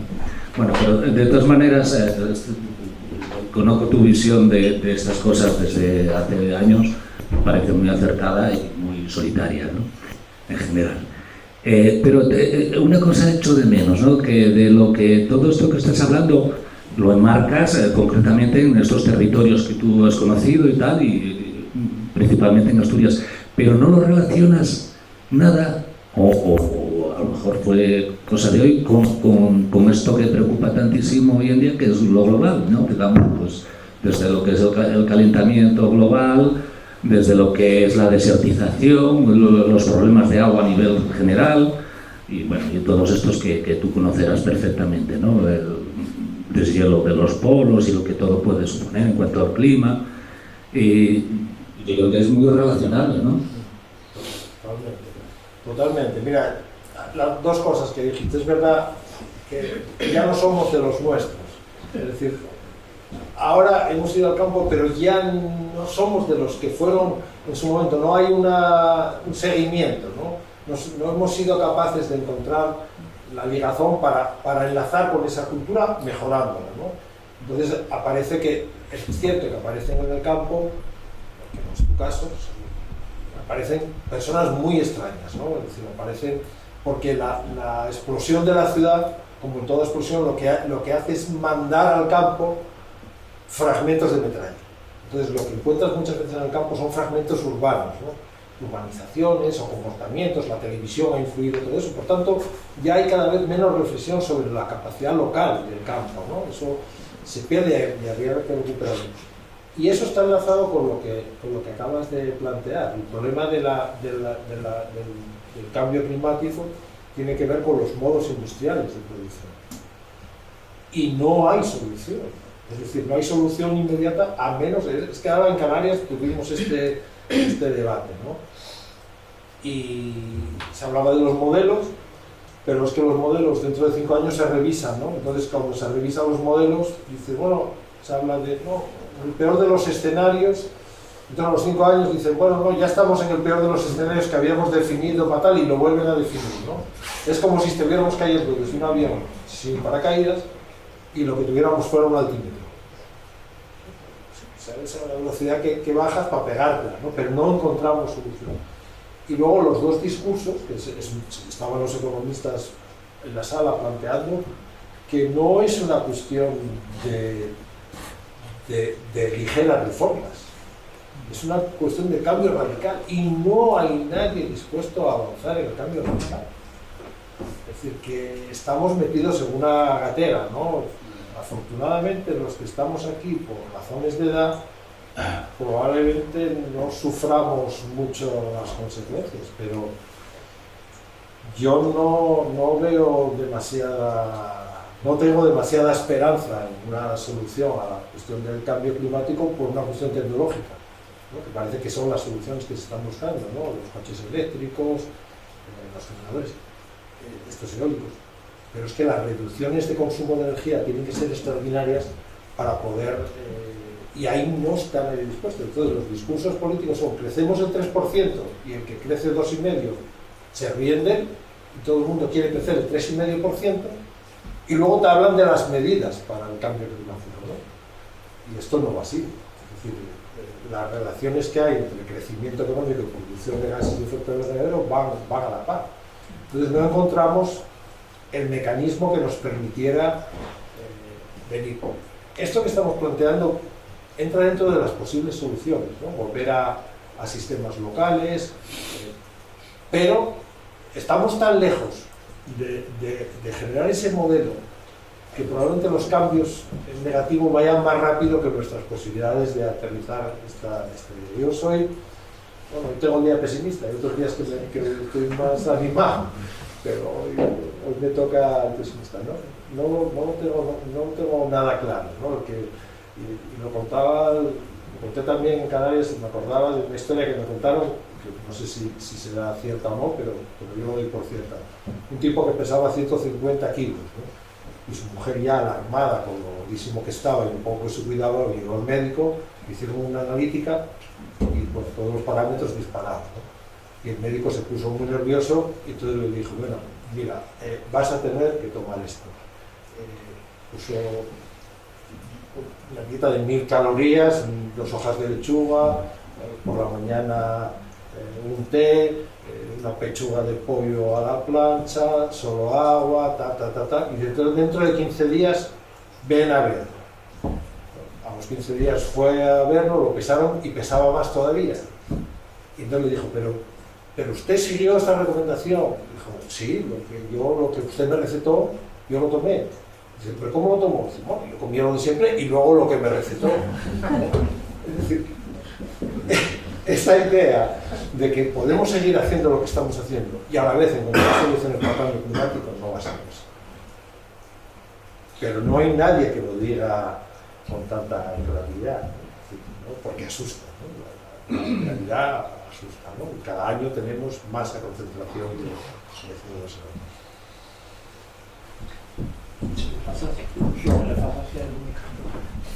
Por alusiones, un economista. Bueno, Sí, la verdad, yo también coincido en que, así como optimista no se puede ser, y aunque yo, pues eso, pertenezca a la cofradía de los economistas, bueno, debo reconocer que quizá, pues, influido, entre otras cosas, por cierto, pues, cierto afán de curiosidad y influencias malignas como la del fallecido José Luis San Pedro, pues, bueno, intenta uno ver las cosas de otra manera, ¿no? La verdad es que la economía está metida en un buen lío, ¿no?, en estos momentos. Hay mucho, parece que no, pero por debajo del radar hay un debate cada vez más amplio sobre cómo reconsiderar conceptos que parecían indiscutibles hasta hace poco. Y, por ejemplo, pues eso, ya hay economistas muy solventes que alzan la voz planteando temas como el de crecimiento, ¿no?, que esto era o es todavía muy, digamos, minoritario y no muy conocido, pero los hay, ¿eh?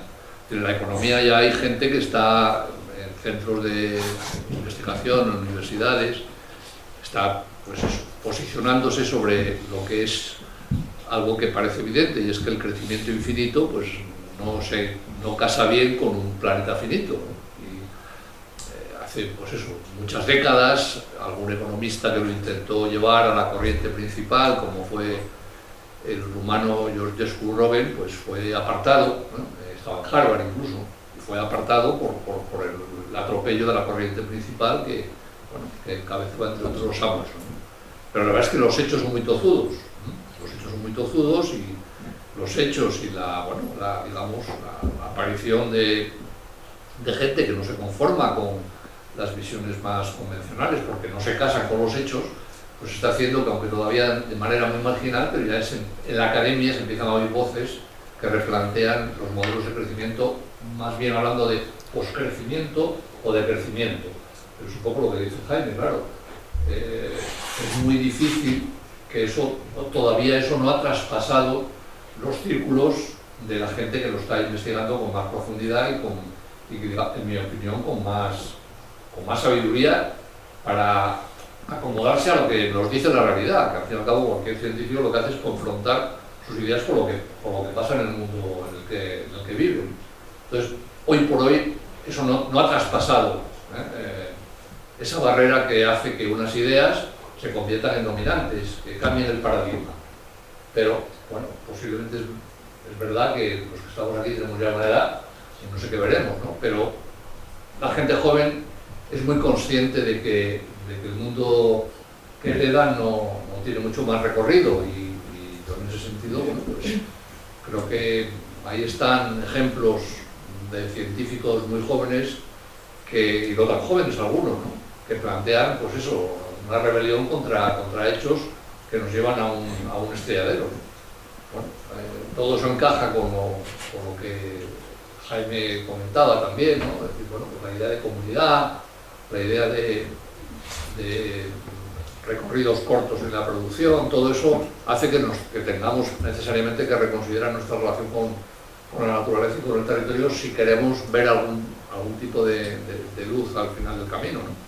Pero hoy, es verdad, hoy por hoy, pues cualquier político que se precie, pues no, o que quiera no ser lapidado, no sale a la palestra y decir, no, nos hemos equivocado, no hay que pedir el crecimiento, hay que pedir el decrecimiento, aunque es verdad que ese crecimiento podría ser compatible con crecer en determinadas esferas de la actividad que tengan que ver sobre todo, pues, con temas sociales o comunitarios, ¿no?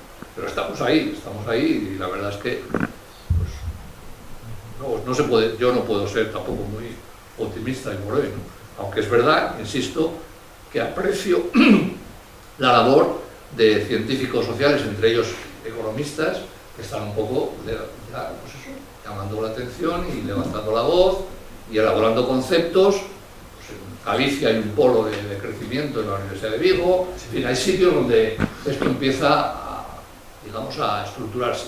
Pero es verdad también que la barrera de pasar a que sea la opinión pública o la mayor parte de los ciudadanos la que aprecie que esto es importante y que exige, por tanto, necesariamente reducciones en el consumo de energía, ese paso todavía no hemos dado.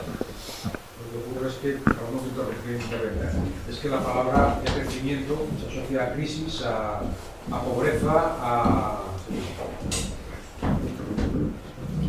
Que la palabra crecimiento se asocia a crisis, a pobreza, a cataclismo, a guerra y a retroceso, que supongo que será una cosa derivada del concepto de la ilustración, que el progreso no va a tener límite. Y, lógicamente, el progreso, como igual que el dinero en el mundo tiene un límite, que es una cosa que mucha gente no sabe, que el dinero no es una cosa ilimitada, o que no se para a pensarlo, más bien. El progreso tiene que tener un techo mismamente para poder seguir progresando. Es decir, todos los siglos tienen un límite, ¿no? Y en el momento en que se fuerza ese límite, pues lógicamente se cae todo lo demás. Y vamos camino de ello, por desgracia. Pero siempre y cuando exista esa mentalidad de que el crecimiento tiene que ser sinónimo de futuro, pues evidentemente tenemos ahí un problema de concepción tremendo. Hay un artículo que es probablemente de los más... Hay muchos artículos en el libro, pero hay uno que se titula, en el libro La aldea entre el carbono y el silicio, ¿no? Por eso a mí me interesó mucho el asunto de la aldea, porque muchos de los conceptos a los que se aspiran ya estaban superados en la aldea. La economía circular, era lógico.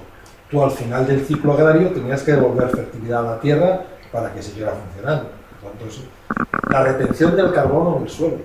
Es decir, es que el carbono, los balances de carbono en una aldea, haciendo actividad económica, eran muy favorables.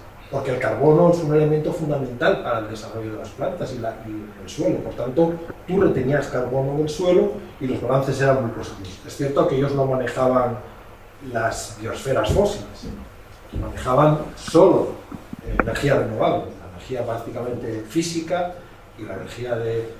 Calculaban también cómo ordenaban el territorio en función de la energía, por ejemplo, y esto lo vas descubriendo a medida que miras el territorio con ojos de geógrafo aficionado, con ojo de balance energética. En una aldea del Pirineo le pregunté a un paisano dónde estaba el bosque de vigas, ¿no? Porque tenían claramente de dónde sacaban la materia orgánica, la materia del monte para la leña, para los utensilios menores y tal, y dónde sacaban las grandes piezas, las de vigas. Dice, las teníamos ahí arriba, y les dije, ¿le bajan por gravedad? Dice, casi todo. Y entonces cortaban, porque la fuerza física necesitaban la fuerza de ellos y la de los animales del tiro, es decir, casi todo.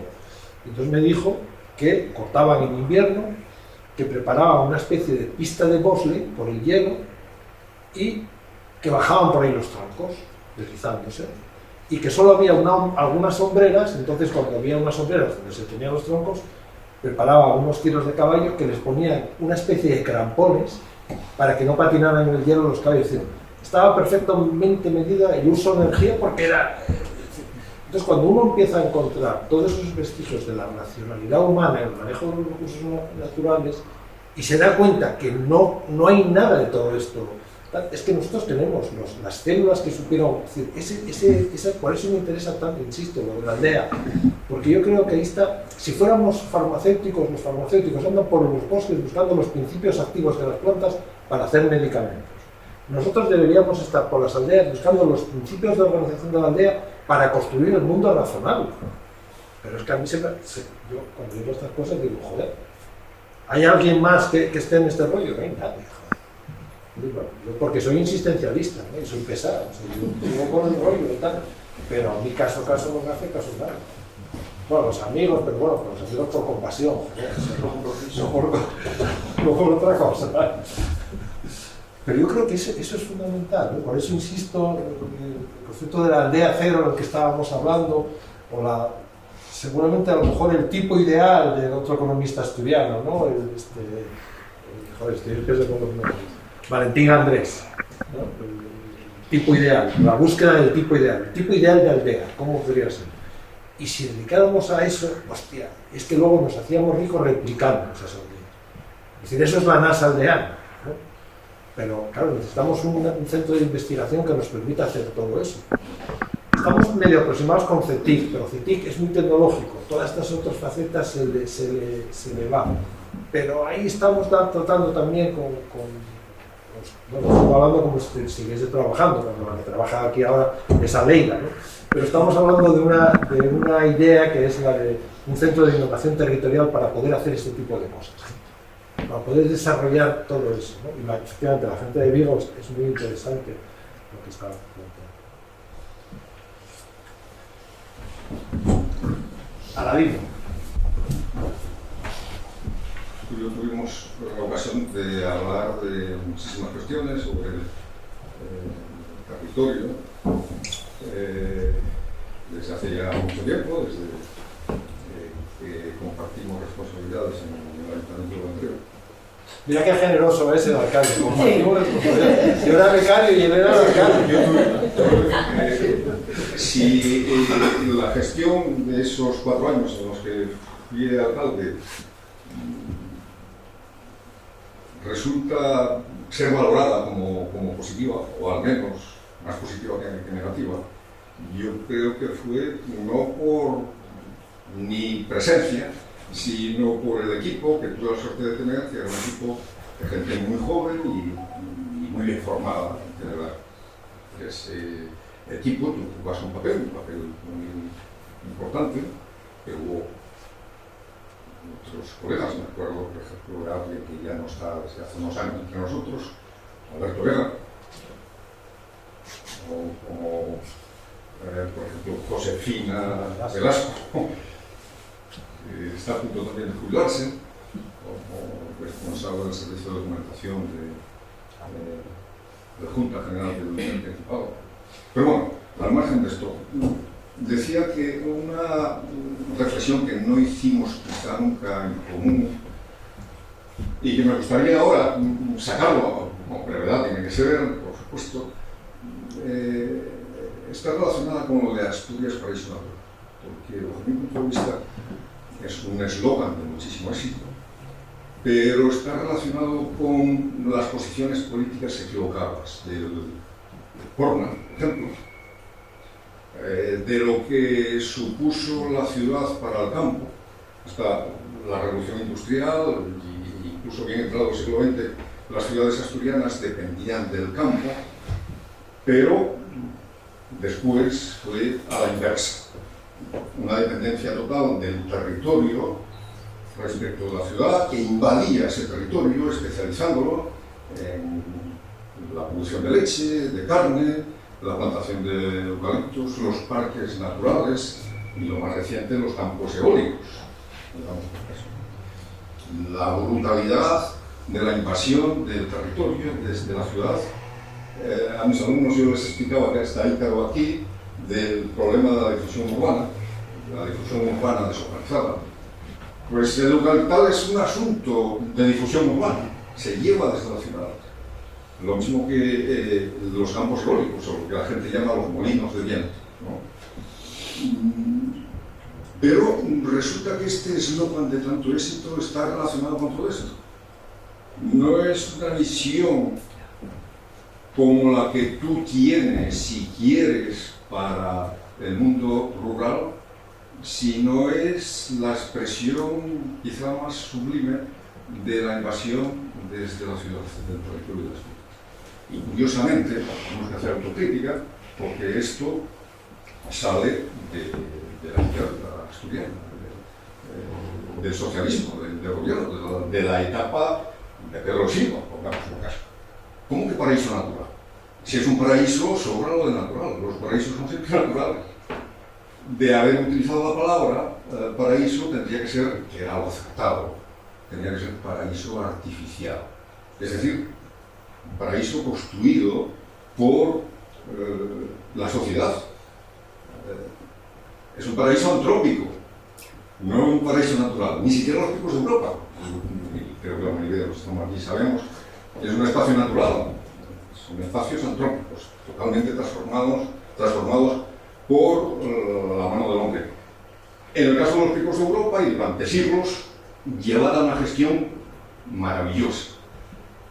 Pero, sin embargo, en los años del paraíso natural, lo que llevamos al campo son molinos de viento, o son eucaliptos, o son polígonos industriales, o son grandes superficies comerciales, o son urbanizaciones sueltas.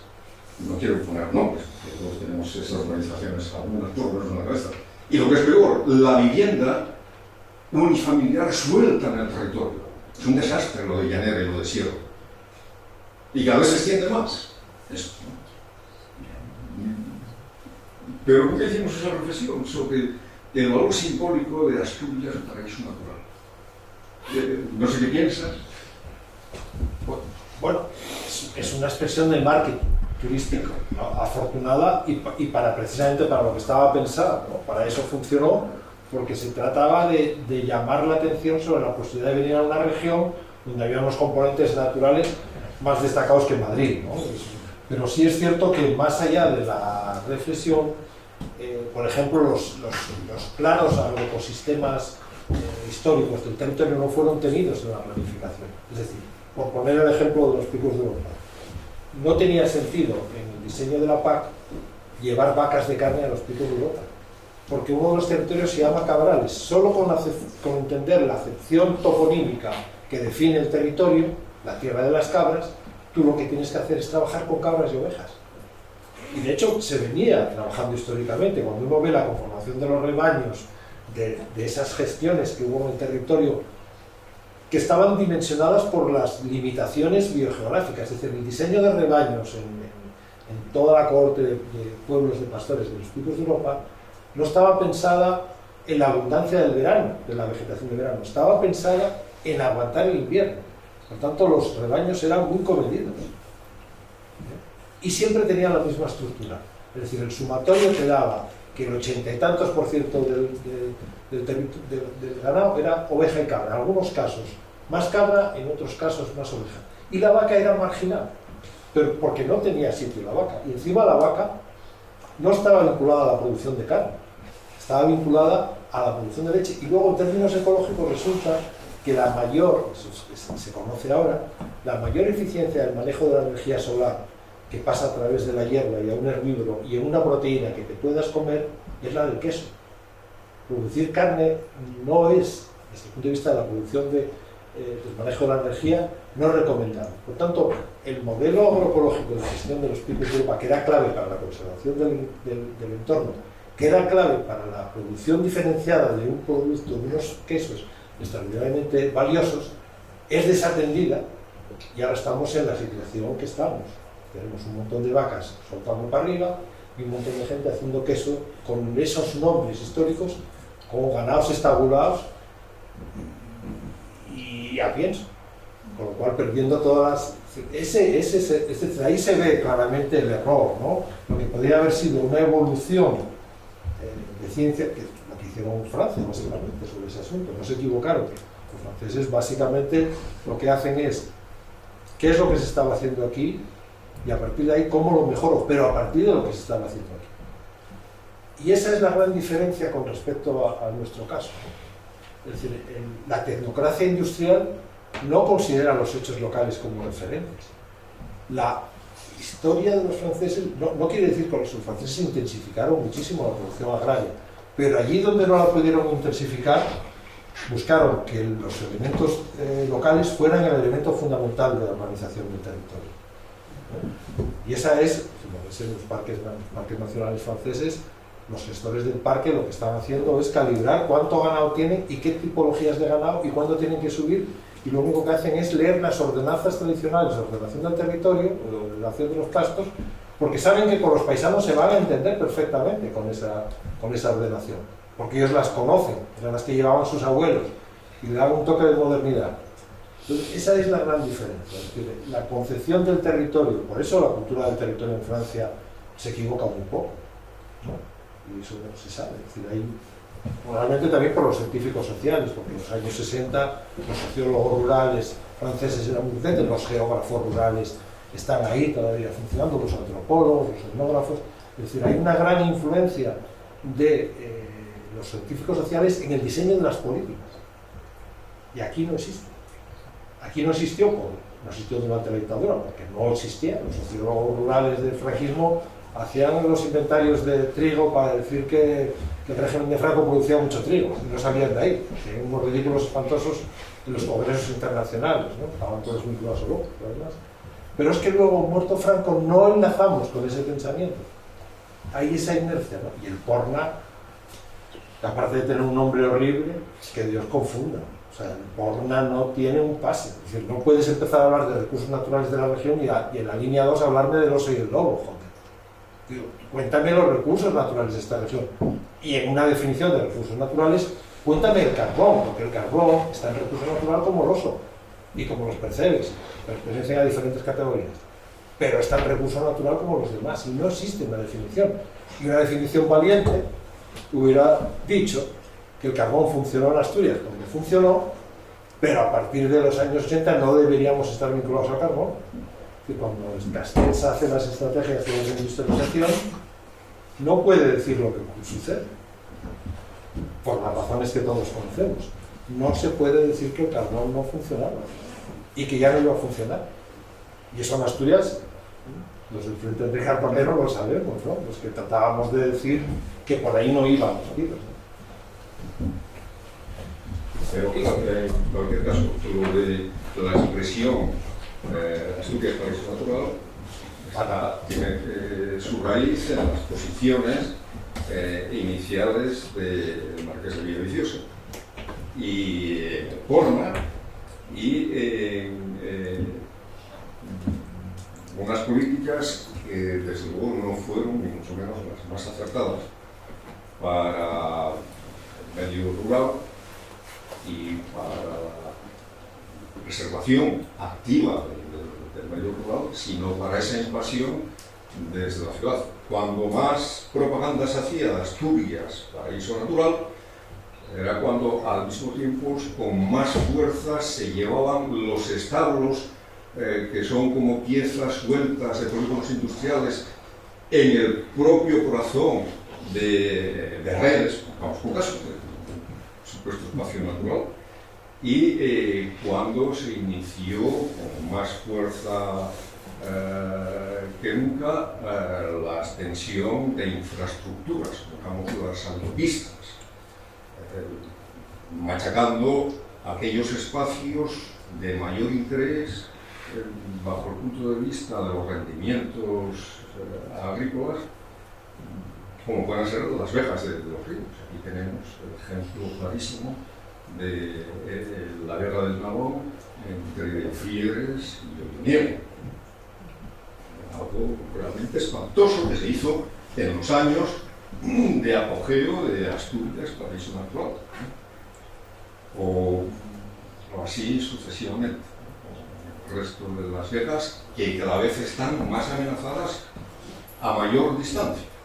A medida en la que se van extendiendo, pongamos por caso hacia el oeste, las nuevas infraestructuras, pues se van haciendo atropellos como de Fieres o Olloniego. Las vegas del Narcea están amenazadas, todas, sin duda. Y lo que quiero decir, que eso que tanto se valora y tanto valoramos de Asturias, paraíso natural, y lo bien que funcionó bajo el punto de vista de la mercadotecnia, sin embargo, es quizá el icono de esa política equivocada que desde los años 80 tuvimos en Asturias. Ocurre también y no quiero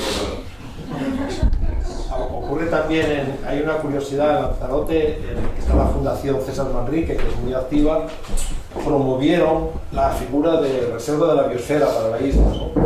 Entonces, cuando vieron cómo funcionaba el marketing vinculado a Lanzarote, reserva de la biosfera, se dieron cuenta que lo que estaba ocurriendo es que estaba animando más al turismo, ¿no? Entonces, a los 15 años de la declaración de la Reserva de la Biosfera de la UNESCO, que la Fundación César Manrique había promovido, se presentaron a una reunión del patronato pidiendo que se descalificara Lanzarote como Reserva de la Biosfera, porque desde que se había declarado habían incrementado el número de plazas hoteleras en no sé qué barbaridad, todo el marketing era venga a la Reserva de la Biosfera, había campos de golf, había el volumen de los tráficos de cemento a la isla, se habían incrementado, todos los indicadores daban la evidencia de que la Reserva de la Biosfera había funcionado como marketing para la economía industrial de concentración. Y cuando propusieron la descalificación, pues salieron en contra de la opinión los turoperadores, los constructores y los del cabildo diciendo que esas son las figuras formales supuestamente vinculadas a lo que tendría que ser la conservación, son utilizadas en algunos casos como elementos de lo contrario. Estamos todo el rato haciendo nuestras trampas al solitario. Vale, va Kiko y luego breves, porfa, que nos quedan 6 minutitos. Sí, bueno, amigo Jaime, enhorabuena, de nuevo, no paras, llevas 40 y tantos años creando sin parar. Bueno, esto es recopilación, eso estaba hecho ya. Y la verdad es que yo me alegro de que en nuestro territorio, y como Landán, como otros muchos que hay aquí, creadores tan importantes como el que acaba de hablar, Darino y Ricardo y otros muchos que hay por aquí, Julio y demás, compañía que hay por aquí, pues que efectivamente, y en tu caso, llevas efectivamente 40 años con, yo creo que desde el punto de vista de esa lucha por recuperar el papel del medio rural y que colaborara también la ciudad, yo creo que es una idea fundamental que tú has mantenido y estás manteniendo durante años y que además lo haces cada vez con más innovación, ingenio y demás, trayendo entre otros por aquí al gallego este hombre que efectivamente tiene esa imaginación, como yo te lo he comentado antes. En la actualidad es Juan José Millás, que es una cosa disparatada, ¿no? A nivel de imaginación, y pasa lo mismo con este periodista y escritor gallego, ¿no? Que tú permanentemente hablas en un libro de él. Pero yo quería preguntarte, además de todas estas cosas y de efectivamente de saber de que tienes una dedicación importante, que estás haciendo todo lo posible para que efectivamente eso pueda decirte si tú no crees, yo creo que sí, que digamos que la política es el futuro, es decir, lo único que puede hacerse algo desde el punto de vista del futuro es la política, porque puede plantear soluciones y es una herramienta que permite realmente esos cambios, es la única que permite desde el punto de vista global, ¿no?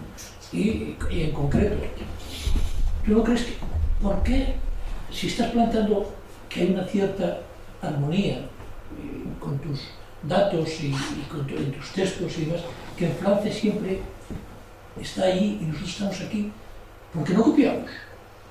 ¿Por qué no se copia? Si es tan sencillo como sencillamente copiar, no hay nada que inventar, porque efectivamente hay muy pocas cosas que inventar. Entonces yo te pregunto eso. Bueno, es una palabra en la que estamos y tal, es una pregunta muy cabrona. Porque no es tanto copiar, sino toma de conciencia, ¿no? Es decir, que eso es también un concepto muy marxista, la toma de conciencia, ¿no? La evolución francesa es a través de una toma de conciencia colectiva, ¿no? Sobre la relación, y a partir de ese momento el diseño de las políticas de acuerdo a esa conciencia colectiva. Pero eso no se copia, es decir, el otro día estábamos viendo en Iparralde, el País Vasco francés, una cooperativa se llama Idoki, que la podéis buscar, en la que los productores se ponen de acuerdo y no le piden al gobierno la declaración ¿cómo se llama?, de alimentos ecológicos. Ellos mismos establecieron las normas, cómo quieren funcionar, y se lo dicen a sus clientes. Dicen, no, nosotros no vamos a permitir que venga de París un funcionario de agricultura a decir si estamos haciendo nosotros las cosas bien. Nosotros hacemos las cosas así, ¿no? Y más allá, están incluso planteando la posibilidad de, cuando les llegaron diciendo que había una mariposa que no sé qué, que quería, esta mariposa que lleva mucho tiempo aquí, ya estaba con nuestros abuelos, sí. Bueno, pues nosotros seguiremos haciendo las cosas así para que esta mariposa siga funcionando, pero la gestionamos nosotros. No viene el equipo de biólogos de la Universidad de París y tal. Entonces, esa toma de conciencia sobre el valor de lo propio y la reivindicación de lo propio y explicar que tal, eso sucede en Francia cuando pasas la frontera. ¿Y cómo lo podríamos copiar? Pues es difícil, porque no es una cuestión de copia, es una cuestión de ir decantando lentamente hasta tomar conciencia del valor de lo propio y tener autoestima y capacidad de organización, organizarse en comunidad. Mientras que tu planteamiento sea otro, que estés realizando con tu vecino, tú llegas con esta idea y dices, copiar esto. No es fácil. Es que no es fácil. La historia no se improvisa, ¿no? Y las cosas van decantando. Por eso conviene, probablemente, me hice esa pregunta, ¿no? ¿Desde cuándo Francia funciona así? Diderot, cuando empieza a redactar los primeros artículos de la enciclopedia, lo primero que dice es que se recoja todo lo que en los pueblos se sabe hacer. Porque él era hijo de un ferreiro. Entonces sabe que eso tiene valor. Entonces, esos primeros artículos de la enciclopedia, que luego cuando llega la revolución industrial se incorporan nuevos saberes, pero esos quedan ahí, ¿no? De verdad que en Francia, si tú estás haciendo pan en un horno que tiene 300 años, el gobierno te va a decir que sigas haciendo pan así. Aquí no, aquí te van a decir que tienes que poner el reglamento de baja tensión, un horno eléctrico, no sé qué, y te aplican la legislación de pan bimbo. Y no haces pan en el horno de 300 años. Entonces, es una concepción de país muy diferente, ¿no? Y lo único que no funcionó bien en copia y pega fue la legislación de turismo rural, porque era emergente ahí en ese momento y nosotros la incorporamos, ¿no? Eso funcionó bastante bien. Ellos son mucho más finos que nosotros con las tipologías de turismo rural. Pero fue lo único que he visto yo recientemente.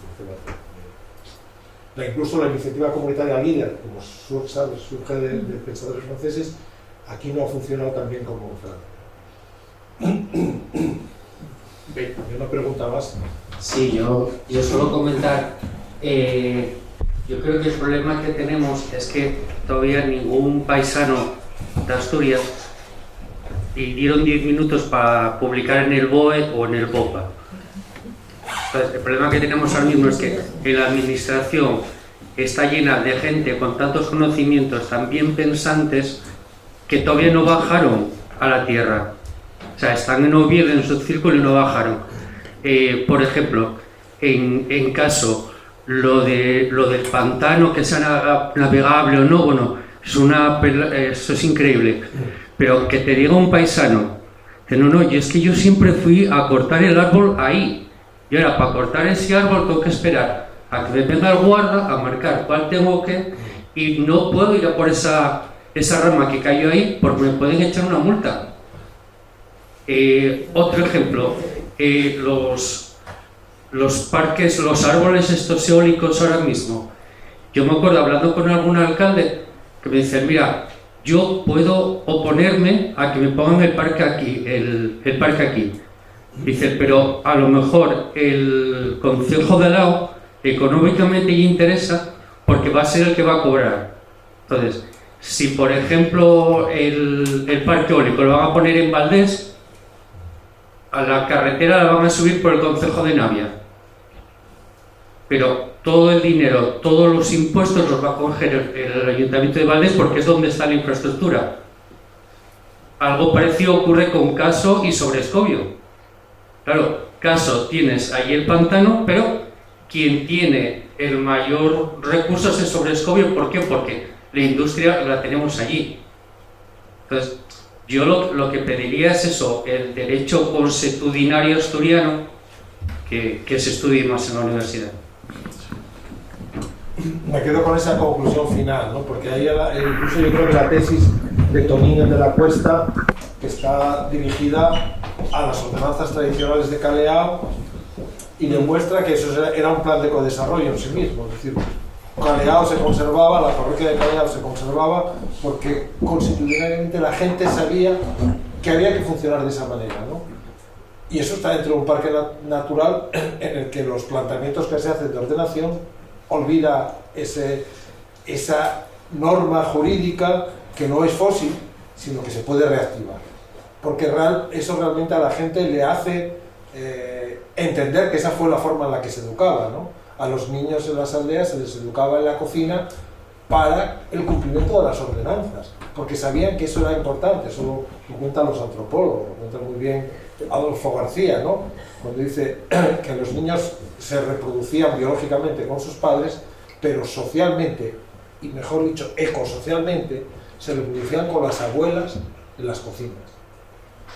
Y formaban parte de esa comunidad, y de esa comunidad insertan un territorio, ¿no? Pues eso, que no se improvisa, que no es arqueología jurídica, sino que puede estar muy vigente, sería una forma interesante de funcionar. Cuando Ibarretxe era lehendakari en el País Vasco, lo dijo en una ocasión, llegaron unos propietarios de unos montes, que eran unos comunales, que tenían una legislación desde 1300 y pico, y él les dijo, yo como lehendakari lo que os pido es que si queréis actualizarla, la actualicéis vosotros, y me digáis cómo queréis hacerla, y luego nosotros la publicamos en el web. Pero sois vosotros los que lleváis desde 1300 y pico manejando esos montes, ¿no? Esto no ha ocurrido. No ha ocurrido. Pero, claro, el País Vasco es el País Vasco y nosotros somos nosotros. Estás muy pesimista. No, Que no damos mucho valor al cambio. pues sí, a los hechos nos referimos. Bueno, pues siento cortar quizá tan rápido, pero tienen que dar la Casa de la Cultura, la Casa de la Huelga. Entonces, pues nada, os quedáis invitados y emplazados a la próxima charla que os haremos llegar cuando la tengamos cerrada del todo, cuál será, y será aquí también el viernes, un viernes a las 8, que no sé si va a ser el que viene todavía, creo que no, Amelia, el siguiente. Y pues nada, nos seguimos viendo. Muchas gracias a todas por venir.